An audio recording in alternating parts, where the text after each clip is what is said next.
Hello and welcome to ISTV English News. First, the top stories. Government continues mass culling and burying of poultry at different places to fight outbreak of bird flu in state.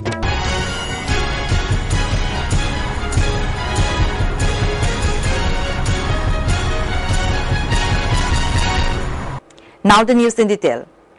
As part of preventive measures to fight the sudden outbreak of bird flu in the state, the government of Manipur continues mass culling and burying of poultry at different places which are within the 1 kilometer infected zone from ICAR Lamphel.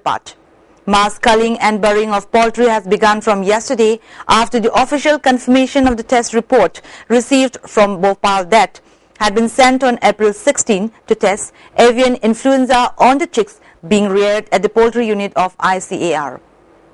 Action has been taken up to contain and control the disease in the state.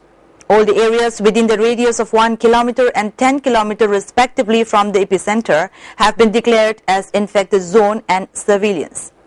Besides, all the poultry within the infected zones shall be culled and buried with all formalities as per the action plan, and compensation for the culled birds will have to be paid at a rate to be fixed in consultation with the Government of India.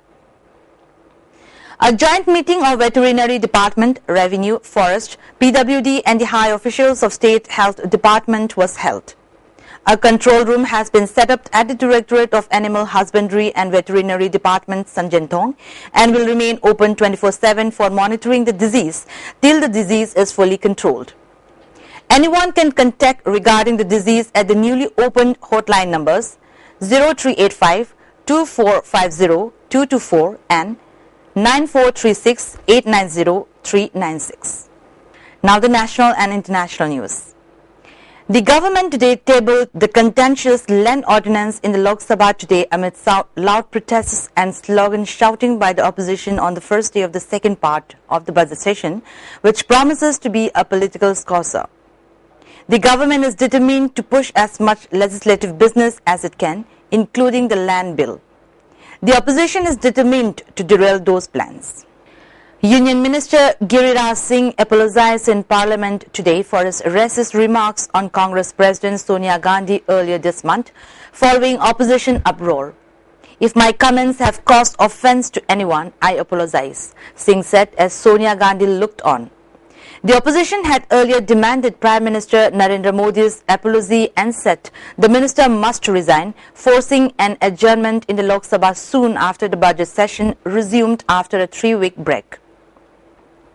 Giriraj Singh has been widely condemned for saying earlier this month, "If Rajiv Gandhi had married a Nigerian lady and not a white-skinned woman, then would the Congress have accepted her leadership?" Congress leader Jyotiraditya Scindia said the comment insulted not just women of the country, but every citizen and also Nigerians. Aam Aadmi Party rebel leader Prashant Bhushan has rejected all charges levelled against him, saying that expressing a different view cannot be treated as violation of code of conduct. In a hard-hitting reply to AAP's show cause notice to rebel leaders on disciplinary ground, Bhushan called the disciplinary committee illegal and said its members, Pankaj Gupta and Ashish Khaitan, had made serious allegations against him and Yogendra Yadav. He alleged that the official video of the National Council meeting was a carefully edited version. He wrote that all the decisions taken since the National Council meeting are illegal, since the constitution of the National Executive itself has been illegal. AAP had on 17th of this month served so-called notices to 4 senior leaders, Yadav, Prashant Bhushan, Anand Kumar and Ajit Jha, who were earlier expelled from the National Executive. China's President Xi Jinping has arrived in Pakistan, where he is expected to announce investment of $46 billion. The focus of the spending is on building a China-Pakistan economic corridor, a network of roads, railway and pipelines between the two. They will run some 3,000 kilometers from Gwadar in Pakistan to China's western Xinjiang region. The projects will give China direct access to the Indian Ocean and beyond. This marks a major advance in China's plans to boost its economic influence in Central and South Asia, correspondents say, and far exceeds U.S. spending in Pakistan. Leaders are also expected to discuss cooperation on security. Xi will spend 2 days holding talks with his counterpart Mamnoon Hussain, Prime Minister Nawaz Sharif and other ministers.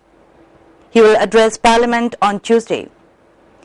Deals worth some $28 billion are ready to be signed during the visit, with the rest to follow. Under the C plan, China's government and banks will lend to Chinese companies so they can invest in projects as commercial ventures.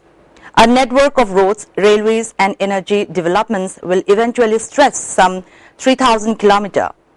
Some $15.5 billion worth of coal, wind, solar and hydro energy projects will come online by 2017 and add 10,400 megawatts of energy to Pakistan's national grid, according to officials.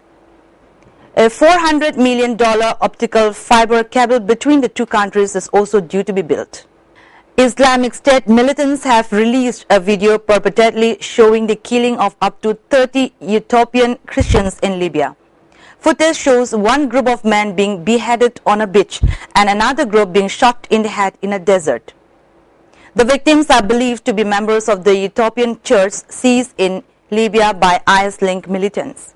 The video is similar to previous ones posted by IS, including the beheading of 21 Egyptian Christians in February. And now the top stories once again. Government continues mass culling and burying of poultry at different places to fight outbreak of bird flu in state. That's all for now, and keep watching ISTV News Update.